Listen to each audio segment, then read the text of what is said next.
crushed, and this is on the side where the bike fell. I have a nice nasty pain on my right hip.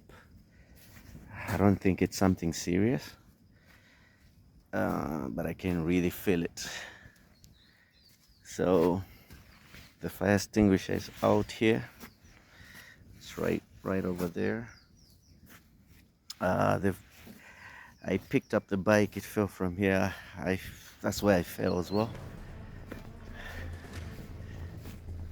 So this is what took me out. It's this part right here. It's very slippery. Destabilized the bike. You can see the rear tire there, the front tire. Basically the rear went the other way and the front tire went the other way. So that's rain season for you. That's rain season for you.